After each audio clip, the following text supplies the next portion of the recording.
Well, we're here at the Safe Coalition offices at 31 Hayward Street, the Mosley Mill building in Franklin, and we are excited to be here. We've been here now since November. We're finally at a place where we can welcome the public in.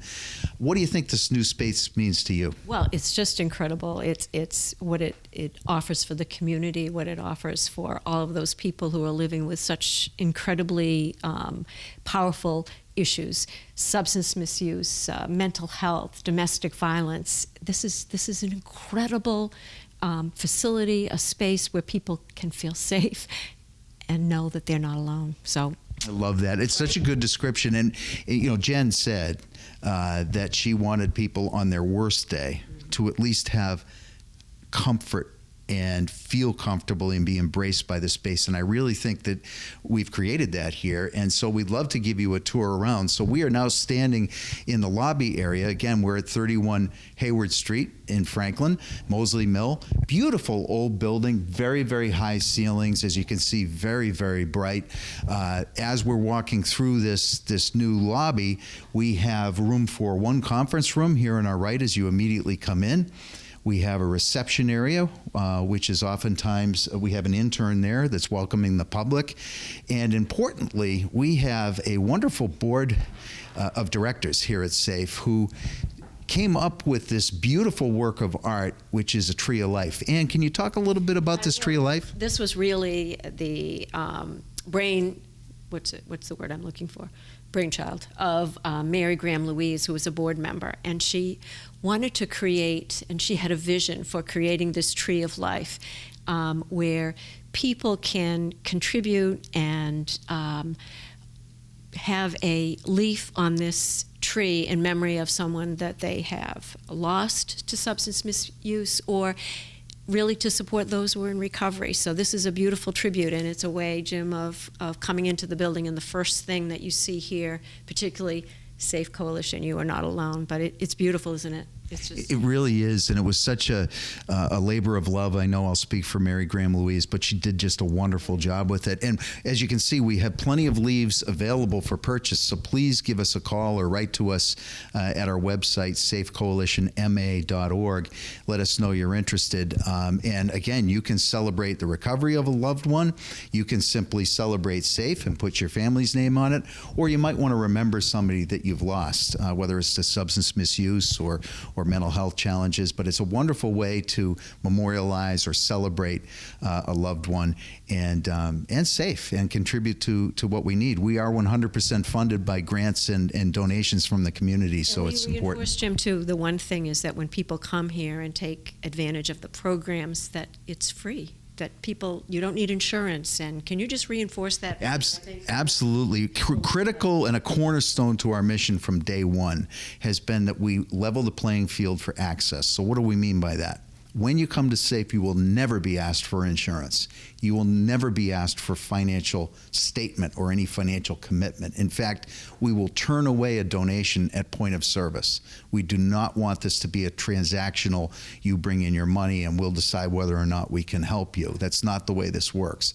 We are here to fill the gaps in the system, and many of those gaps exist because of insurance company barriers or because of financial barriers, and we want to eliminate those. So I'm really proud of that. And can you speak also to that? That's why it's so important for the community to come forward, and when they can make donations, when we have fundraisers, that the community supports all the initiatives that SAFE puts out there, because we have a lot of events going on where we do ask the community to help support us, because we're all in this together, right, Jim? We sure are, and we're going to talk a lot more about how our business has changed and our board of directors has changed in a minute. We'll continue to walk through this space for now, and I know I joke about it with Jen a lot, Jen Knight-Levine, our CEO, but when we first saw this space, Jen literally tripped over herself and said, how quickly can we move in here? I was the naysayer saying, oh my gosh, we could never do it. I was doing the calculations of square footage times the amount of my anticipated cost for the rent. And of course, the landlord worked with us very generously and brought this rent down so that it was attainable for us. And it's such a great return on investment, because it is that safe space that we've created that people like to come back to. And we've got a full kitchen here, refrigerator, microwave, plenty of coffee. There's tons of coffee here. And as you're looking around, please don't nitpick on the on some of the things that are left out and around, but this is highly used space. So we've got people in and out of here every day using the space that we've created. The nice part about this is this has created almost a separate area in, so that we can have counseling or a board meeting or some sort of gathering going on here, and in this other side of the space you're really insulated from what's going on.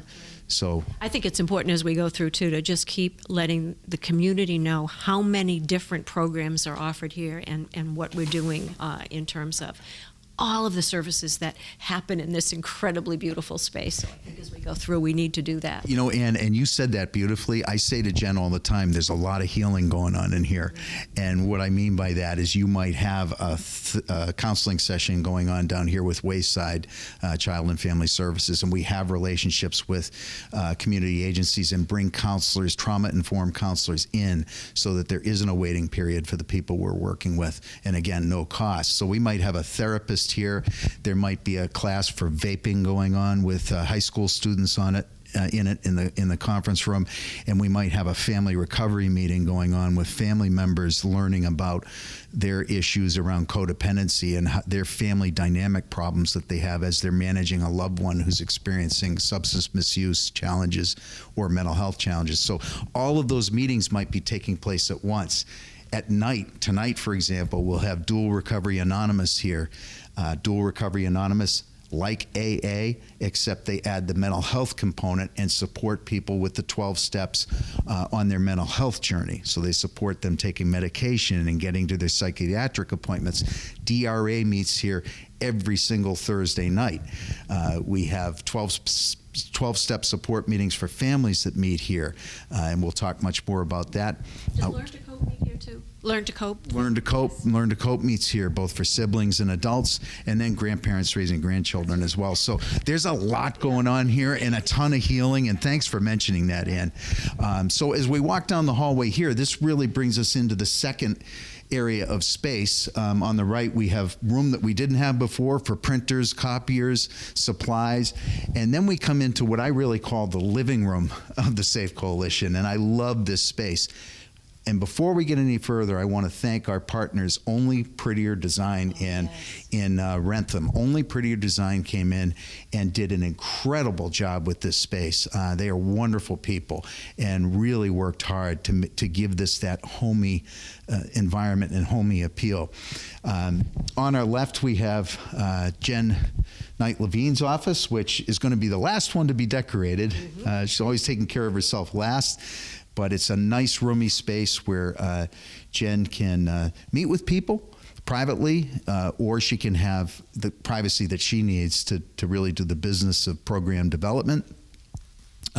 As we come out into this space, we have a really cool area that was developed for teens. So this is really think of a teen coffee shop, if you will, where teenagers can, if they're in one of our programs, or even if they're not, they can come in and do their homework, come in and run peer support programs, have a place to have a cup of coffee and a sandwich. And this space down here is designed for both teens and adults to engage in things like yoga, meditation. Excellent. And I see there are a lot of toys and activities for children if they come in and their family members, they are busy involved in a meeting, that children can be entertained. And I see drums over there as part of the drumming program that is offered here as well. Right. A lot of what we do with drums are drum therapy, and it's something we did at our board retreat. That's right. That was kind of enlightening, wasn't it, doing that? And I know they're wondering, but yes, Ann has great rhythm. Yeah. But so we've got plenty of space out here to evolve into creative use for wellness activities, drum circles, that type of thing. This is our boardroom. We can seat right now probably 20 or 30 people in here at once. This is for meetings, business meetings. We also run our vaping classrooms in here, as well as some of the other support groups that we have here at SAFE. And bright and airy and warm. Although I will say the utility bills are going to be interesting as they come in, because we're always challenged with heat in a place that's this big, with the big ceilings and the big windows. And then down here is my office is on the left, and our COO also sits in there. And then this is really where the living room starts to happen. SAFE has three pillars of business activity that we engage in. The first pillar is what we call collaborative care, and that is a process by which someone comes in, tells us about their concerns. They might be mental health, they might be substance misuse, might be domestic violence, it could be anything along those lines. And then we assign a community outreach counselor to work with them and collaborate with them to get them on their path to recovery. The second area would be adolescent wellness, and this area I know has a tremendous attraction to Ann, since it's basically what you've been engaged with your whole career.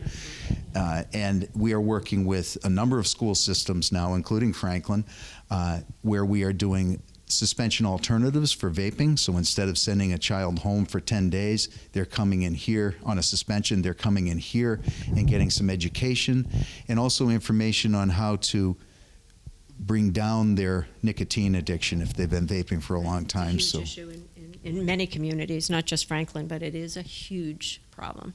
And SAFE is on the front lines of addressing it. So. And the schools love it, and so it's been expanding.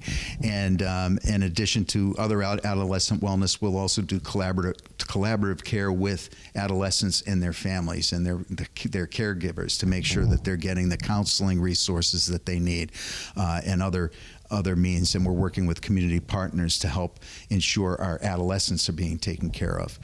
And then my personal love, it happened to be because of my lived experience as a family member of someone that was suffering with substance misuse and mental health challenges, is the Family Recovery Center. And that's right here in front of us. The idea behind family recovery is that when you have a loved one that's suffering, the family suffers. And any of you watching that are involved in that situation are probably nodding right along with me, saying, yeah, I recognize that. So issues of codependency, of stress, of anxiety, of fear, how can I fix my loved one? Why aren't they responding to treatment?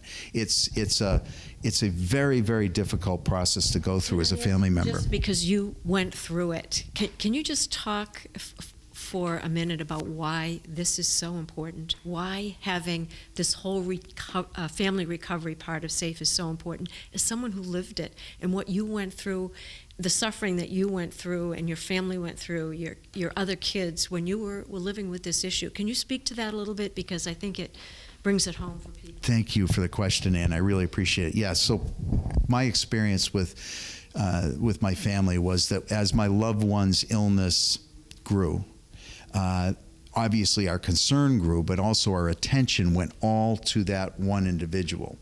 And without meaning to, we wound up ignoring the siblings.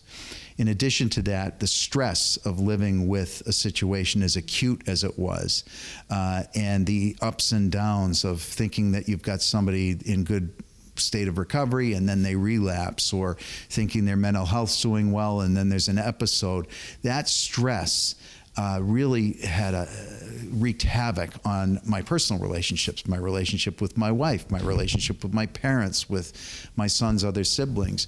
And candidly, my relationship with myself suffered. I really got to a point where I felt like I was incompetent, that if only I thought harder, if only I was better, I could fix my child. There's that whole guilt thing too, isn't there, that comes along with it, to say, what did I do wrong? Or what, and then you get, when you come here in a place like this, to know that, number one, again, you're not alone, and that we're all in this together, and you support and help each other get through all those feelings that are natural. That's exactly right. So this place, and I remember walking around town right here 15 years ago, just feeling totally alone. And it was no one's fault. There just weren't any resources. What this represents to me today is the antidote for that.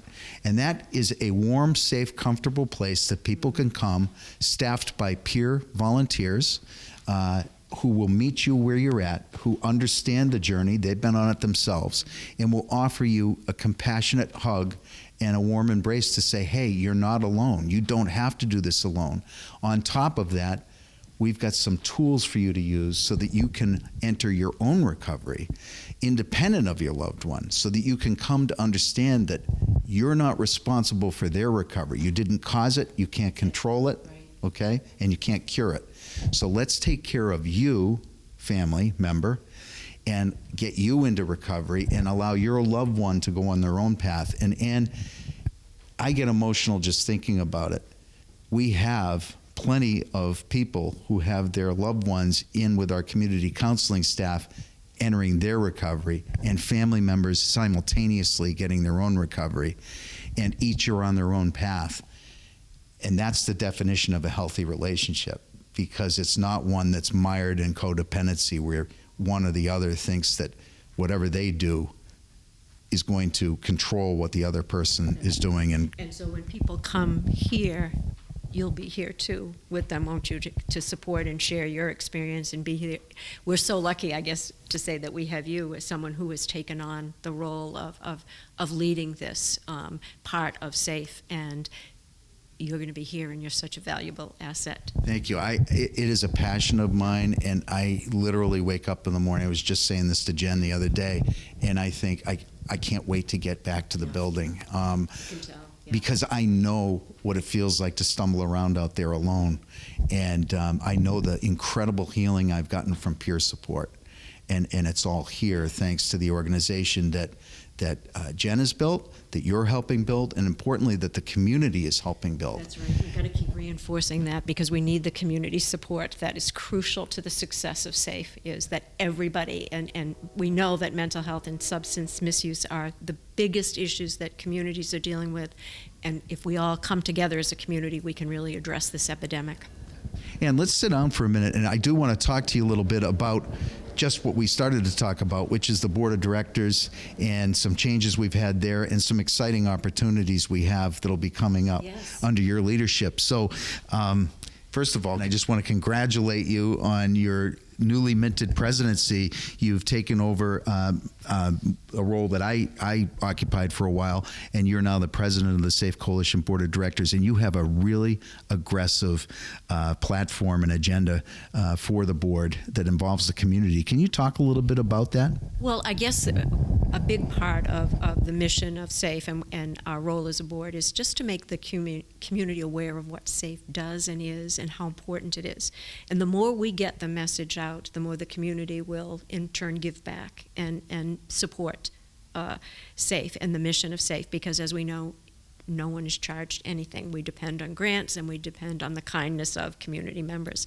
So we're really trying to aggressively go out and educate the public, and also create opportunities for individuals and groups to give to SAFE. So we have a few things that are coming up.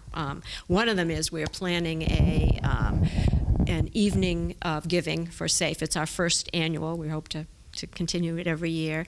Alan Mercer from the Black Box Theater has graciously donated the space for us to have an evening. The governor is going to be coming, Matthew Slater from the Patriots coming, so we can get the message out and ask people if you would please come forward and support SAFE. And also we are planning our first annual pickleball tournament, and that's going to be at the Adirondack Club, and Bob and Suzanne Hendricks have donated the space there, and we're getting all that information out to the public, and we're hoping people will. It's not going to be perfect the first time because it's the first time doing it, but we're hoping people will come and have fun and enjoy themselves. So yes.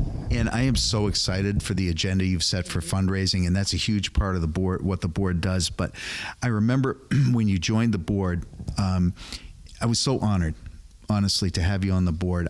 You're somebody who I've looked up to for years in this community. You started out as a school principal for my sons, and they always spoke so highly of you. And then I watched all of the work you've done as school committee, all of the work you've done in the community to elevate things like social emotional learning, to elevate these core issues, which, as it turns out, really relate back to this work.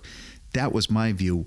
What was it that motivated you to want to be so involved with the board? Well, it's what you said. You kind of captured it all as just someone who had been an educator, so how many years in Franklin, 45, whatever, watching how mental health issues were impacting our kids' futures. We were not only losing them physically, many of my students I lost because of substance misuse, and many suffering from mental health issues.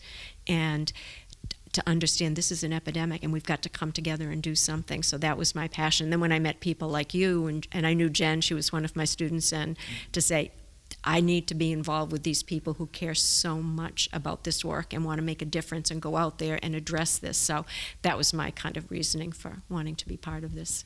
I'm so grateful, personally, for your willingness to step up in such an important leadership role, and for all of your leadership.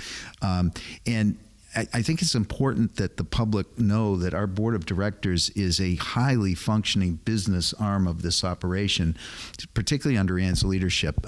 We really do things professionally here and transparently. No, that's true, and it is. It's very much transparent. We are everything that we do is posted. It's all made public. We're very, very transparent, but it is a business organization, and we really try to follow. Of course, we have to follow all of the bylaws of nonprofits and make sure that we follow all of the procedures and protocols that are outlined by the law. And we invite you to come on and take a look at our financials, take a look at our board, get to know us, come to a meeting or two. It has been such a labor of love for me, and so gratifying to be surrounded by so many people like Ann that care so much and have the professional, the business acumen, the educational acumen, the background right here in the community, boots on the ground, to be able to translate the mission work that we're setting out with here into the community. And part of that is the introduction to the Franklin, what was called the Substance Abuse Task Force, but the public schools. We've been working hand in hand with them. Right. That's absolutely a huge part of it is the, I think it's called now emotional health and well-being. We're focusing on with the Franklin Public Schools, but also SAFE goes out not just to the Franklin Public Schools. I think that's important that when we're asking for community support, SAFE supports something 12 communities, right? Yeah, that's right. I mean, from a school standpoint, we're at King Philip, we're at Tri-County, we're at Franklin Public Schools, we're now in Bellingham. Probably by the time this airs, we will be in North Attleboro. And so we really are a community-based organization in all of the neighboring communities. We're also supporting people all throughout Norfolk County. So you're absolutely right to say that. And we're lucky that we have people like our state rep, Jeff Roy, who's on our board, and he's been such an advocate around issues of mental health and helping us to get state funds to support SAFE, and he's such an asset to the committee as well, to the board as well. And collaboration is a huge part of what we do. And I love what you said earlier. You said that, or someone did, the staff, that there really is no ego that's stopping people from coming through the doors when they want to collaborate. So we see the police department here, we see the schools here, we see physicians here, we see all kinds of stakeholders, the YMCA, all collaborating for the well-being of the community, and oftentimes collaborating for the well-being of one particular constituent that needs multiple services, the food pantry. I could go on and on. That mentality starts at the board. It really does. But it does. Doesn't it make you feel so proud, though, that we're part of a community where we have all of this collaboration? When you think about the Y and the police, just everything you mentioned, and the fact that we're all working together, it's pretty incredible, isn't it? I could go on and on about the police department, about the YMCA, about many of our stakeholders that do things that if the community knew, their jaws would be on the floor. And we're looking to bring that out to you. So please join us April 12th at the Black Box for our first annual Evening of Giving. Evening of Giving. I love that. And we plan on having Maura Healey, our newly minted governor, of course, our state rep, Jeff Roy, Ann Bergen, our president, Matt Slater. We will have testimonials. We'll have a wonderful way for you to actually, as a person, if you have not experienced our service here, you'll be able to get a look into to see exactly what it is we do here, and more importantly, hear from people who have been serviced and were compelled to come forward and share their stories. And then the pickleball tournament. There's always going to be fun around fundraising here. That's right. You got it. So we're just hoping people will just take part in the fun and learn as much as you can about SAFE, because it's so important that the community becomes aware of all the work that's being done. So I am here with Jennifer Knight Levine, the CEO of SAFE, and we've just given you a great tour of the space, but I wanted Jen to talk a little bit about the programming here and update us on exactly what's been happening with programming and the business itself. So Jen, thanks for joining us. Thank you so much. I am so excited to talk a little bit about everything that we have going on here at the new SAFE office. Yeah, it is new and it's exciting and it gives us room for growth. What has been happening with the business really since the fall, since we moved in here? Well, we've really been able to deepen and elaborate on all the programs that we had previously. So, for instance, last year in our old office, we were able to run a really small vaping classroom. And now we have a full weekly scheduled program where teens from all different communities around us are coming every week. We have 3 new support programs that are coming. One is Dual Recovery Anonymous. So for individuals who have a lived experience with mental health substance use, there's now a place for those folks to meet. It's just really wonderful. You know, coming out of COVID, coming out of our old space, it's really great to have a warm environment where people can come out of their computer screens and actually meet in person with a hug and a cup of coffee. It is, Jen, and I love your creativity. For anybody that knows Jennifer Knight Levine, you know that her creativity and her enthusiasm lead the way. And one of those really creative programs that you developed is this teen vaping program, which has gone from just an idea, a seedling of an idea, to now being utilized in several school systems right in our area and districts in our area. The concept behind it was brilliant. Can you talk a little bit more about what your thinking was behind this program? Yeah, absolutely. So in working with a lot of the school districts, we were hearing that suspensions were increasing just as substance use was increasing. And what we know is that anytime a child is not in school and is not around role models, and they have access to substances, there's a high likelihood they're going to use more. And so how do we create an opportunity for kids to learn about substances and learn why they're using substances if they can't be in the school environment? So we created a suspension alternative substance use diversion program where we bring kids in, we talk with them about what's going on in their lives, how substances are impacting their hopes and dreams, and we hope that all of these kids leave after now those 3 days with a deeper understanding of who they are, with a deeper understanding of why they're using substances, and a much deeper awareness on how to decrease and stop their use over time. It's brilliant, Jen, and now that it's been going for some time, excuse me, I see the results, and one of the results that I think I certainly didn't anticipate, but you set up very deliberately, was the opportunity for teens to continue to engage here even after they left. So there's peer activities that they can take part of and continue to be involved with SAFE if they choose to when they leave. Yeah, awesome point. So last year we created a smaller peer-to-peer program, and one of the incredible women who graduated from that program and now is over a year sober came back this fall and asked if she could run the peer-to-peer program.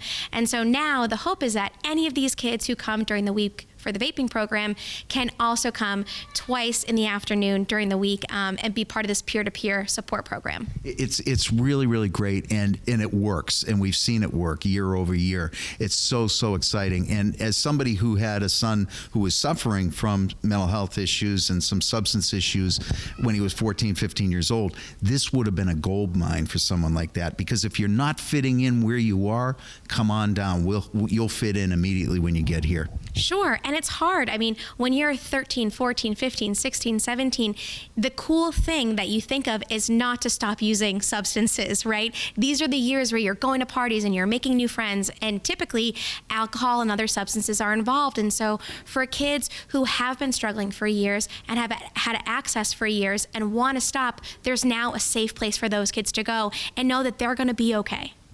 And that's just one example of the creative programming we do here. Jen, can we back the lens up a little bit and just talk about the 3 pillars of SAFE's business? Yeah, sure.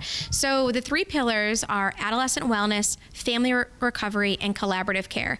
Adolescent wellness is really those peer programs, the vaping diversion program, referrals to youth treatment programs. We also have family recovery. That's a lot of what you do, Jim, where we wrap around families and help them understand and identify layers of codependency. We have a grandparents raising grandchildren group, a 12-step group for loved ones, a sibling support group, and then collaborative care. And collaborative care is really important to us because that's where all of our community partnerships lie. With the police, fire, the DA's office, any relationships with the Department of Mental Health, Department of Public Health, every time that we can't do something here, we have to lean on that collaborative care portion of the work that we do so that we know the folks that we work with will get the best and right care in other areas in our community. And Jen, you do it beautifully. And now that I'm on staff and I get to work with you every day, I can tell you it is just amazing to watch the way you work in the community and with the community and the partnerships and the trust that you form in the community. Because what the resulting benefit of all of that trust and those partnerships is that our constituents get the services that they need. And it's never lost on me when we have a police officer or a part of the fire department or school personnel up here with you collaborating on how to help one of our constituents. And as a taxpayer and as someone who cares a lot about these young people, it's just really thrilling to be a part of, Jen. And I really, that leads me to my next question. Our staff has really developed here. You know, we started out of the trunks of our cars and here we are with a full staff. Can you talk a little bit about what you look for in developing staff and how our staff is helping to augment all of this work that we're doing and create much of the work that we're doing? Yeah, absolutely. So when we look for staff here, the first thing we look for is someone who believes that recovery is possible. That is the baseline. That is the most important piece of the work that we do. As the organization has grown, we have brought in new staff members, full-time, part-time. We have clinicians, we have peers with experience, we have community counselors. And so the idea for me in bringing a staff member in is someone who really believes and understands in recovery, really loves people, and is incredibly community driven, because those are the reasons why someone is coming up here, because one of those pieces is lacking in their life. And so I want to make sure that anyone who's hired here meets the person walking through their door on their hardest day with love and care and compassion every time. I love that you say the space that we've created is both elegant, homey, warm, comfortable, and as you said, we don't want to meet people on their worst day with anything other than the most comfortable space, the most lively space, the most inviting space we can provide. And you've done that both physically with the space here, and you've also done that with the staff. And as I say, it is such a pleasure to work with you and for you in the community, and what you've created here is really showing results. There is nothing that can take my breath away more than seeing a young person walk back here after they've been through our programming looking for you because they want to tell you that they've recently celebrated a milestone in their sobriety. And these are young people that are challenging themselves because you met them where they were at and gave them the tools, and they want to come back and report to you about their success and their happiness. And that there is no substitute for.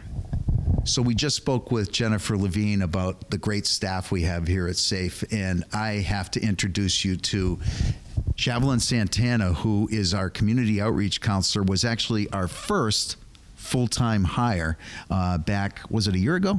Yes, in August. Yeah. So you've been here for a year. And Javelin, you have a really made a huge impact here at SAFE, almost right out of the gate, and continue to do so. Can you talk a little bit about what your role here is and some of your duties? Sure. Thank you so much for having me. It's such a pleasure. SAFE is an amazing place, and if you guys haven't stopped by, please do so. We love visitors. So one of my roles is really just empowering individuals that come our way. It doesn't matter if it's domestic violence. It doesn't matter if it's substance use. If you're experiencing a hardship, if you call our hotline number, even if it's something that we don't, necessarily focus on, our goal is to make sure that anybody that's in the community that needs assistance feels like they're not alone in their process. My role specifically is providing individual support. If it's in regards to substance use, I will walk with them, whatever their goals are, and we will talk about that. We will sit together. What's your desired outcome? You know, what are some of your support system? How can we increase your support system if you don't have any? And let's take those steps together. When it comes to domestic violence, same approach. It's not really about the issue or the illness, it's you as a person, and how can we overcome this adversity that you're facing at the time. So that means I'm either in the schools, I'm, making referrals to detox or therapists, clinicians. I'm also in the court system. So really, wherever people need me, I try to be there. That's a beautiful description, and you do this work beautifully. Shavlin, I've watched you now for over a year, and as a layperson watching in, I'm always blown away by what Jen said earlier, which was her key criteria for hiring somebody, and that's the heart. It's the heart for the work, and you do that beautifully. Can you talk a little bit about what it would be like? So if I came to you as a client and I had some mental health concerns and a substance abuse challenge, what are some of the steps that we'd take on our first 1 or 2 meetings? My first, for anybody that comes in, I want to get to know you as a person. I don't care about the diagnoses. I don't care too much about, what other people had said about you. I want to get to know you, Jim, as a person, and what's your experience, because that's your reality. So we would talk, we get to know each other, and again, we talk about what are some of your goals, what is your definition of getting better and health and wellness, So we will sit down, talk, create that plan. Sometimes people say, you know what, Shavlin, I really need therapy, or I really need to get into detox. So we will make those calls together, but we definitely go through something called a support plan, where I go through what are some of your goals, who are your supports, who can we call, what does it look like when you're doing well, and what does it look like when you're not doing well, so that way, if you're having a bad day and you don't want to communicate that with me, we already had a conversation and I know what that looks like. So no judgment here, and I let the person, whoever that is, guide me versus me guiding them. I love that, meeting people where they're at, and that's a core mission of ours here at SAFE. And another thing that you won't hear from you, and I know this is because we've spoken enough about this, of how powerful this is, you are empowered to work with people for as long as you want to. Your engagement with them is up to them. They're not going to hear that's all the time we have for you. You've got to get back out. Your insurance doesn't work anymore or whatever. We don't take insurance. We won't ask you for any financial donation or any financial commitment at all for our services. So this really is them accessing you, and you become, for lack of a better word, a quarterback for them. Correct. I mean, I find it really funny in a way, when I hear people's reactions, they're like, okay, so how much is this going to cost me? I'm like, no, we're completely free. I'm not going to take your insurance. They're like, wait, what? It's unheard of nowadays. Why is that equal access? Why is leveling the playing field for access important to you? It's extremely important. Something that I've seen is that there are people that are considered, well off or middle class, but there are still issues with their insurance. There are still hardships that doesn't grant them the access to care that they need. Maybe there's stigma, again, domestic violence. What's important is that it doesn't matter what your socioeconomic status is. It doesn't matter, what your racial disparities may be. We all have that bridge that's going to get us to where we need to be, if that answers the question. It beautifully, Shavlin, you came from the mental health system, and the system has its pluses, but one of the downsides is it is a system, and there are pretty hard guardrails there and walls and barriers for people, and we really break those down, don't we? 110%. It's kind of... For me, it's very fulfilling to see how something so small as making calls that probably somebody who's experiencing a hardship and doesn't have the capacity to do it on themselves, a call with that person, how that can change their lives, to say, hey, did you know this resource was here? And they're like, no. And it changes their life forever. Another unique thing about what you and staff are empowered here to do is to allow the client to tell you about what their goals are. What I don't hear from you is a lot of lecturing about what people need to do, what you think they need to do. Why is that important to give somebody a voice in their own process? A lot of people oftentimes who experience mental health or dual diagnosis, meaning substance use or domestic violence, they feel like their voice was stripped away from them. And I think it's very important to remind people that that voice has never left them. That it doesn't matter the circumstances, it doesn't matter what other people have said, that voice is still in there. And what we want is to make sure that when people leave safe, and I mean, leave in the sense like when they feel like they're ready to go out there in the world, that they have that voice and that they are empowered. And that truly is giving somebody their recovery. Because recovery, as I've learned, is not doing something for somebody else. It's allowing them to use the resources that they already have, their own talent, their own resilience, right? And just assisting them in accessing that, right? Providing them with the resources so that they can grab onto those lifelines. But you're not doing it for them at all. And personally, I can say this to the audience.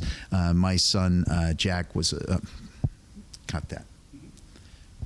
My son was a client of Shavlin's, and I know that the one thing he would say to me all the time was that he felt safe. And I know that's a pun, but it's intentional. He did feel safe, and he felt heard.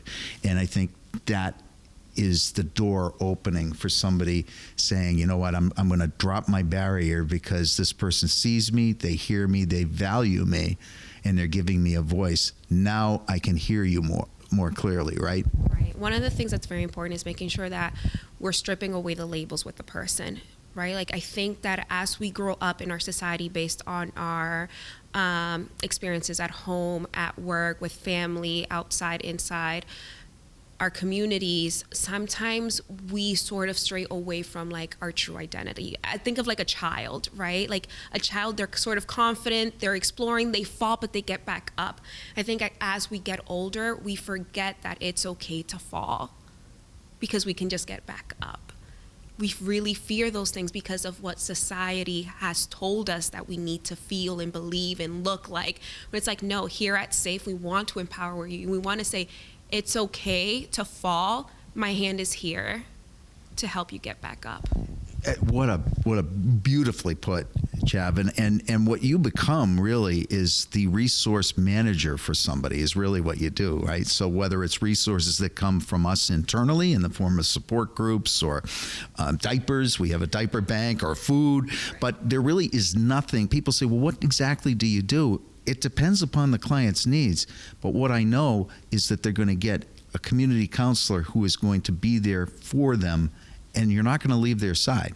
And I've seen you do it, and it works. And as we collaborate with coordinating their care, you'll also follow up to make sure they've made appointments, or if they need assistance with transportation, say to get to a therapist's office or to pick up medications, we can arrange that. There's really not much that we won't help them do, is there? No, and what I find to be beautiful about SAFE is we're not snobby at all, where we really talk about, like, we tap into the community. And I think that's beautiful to say, hey, we can't do this alone. We need the community's help. The diaper drive, it honestly wouldn't have been possible without the help of the community. And I'm grateful. The families, like seeing their faces, the families that has impacted is wonderful. And I really wish sometimes I can just take like a snapshot of like that happiness to share with the community. But honestly, it's a collaborative care that we provide. There is. So if you want to come up and look at our offices or talk to Jen, if you have a need to know more about SAFE for yourself or someone you may need that may need services, or you just want to see how you might be able to help, give us a call. 508-488-8105 is how you reach us. You can come up and visit our space by appointment, so make sure you call us first, or email us at info@safecoalitionma.org. So for my partner, Ann Bergen, my name's Jim Derrick, thanking you for watching. We'll see you next time.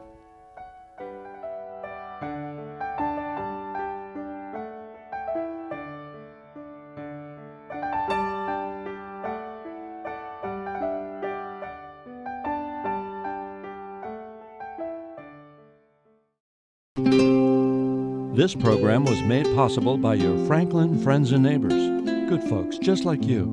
Thanks for supporting Franklin TV. And thanks for watching.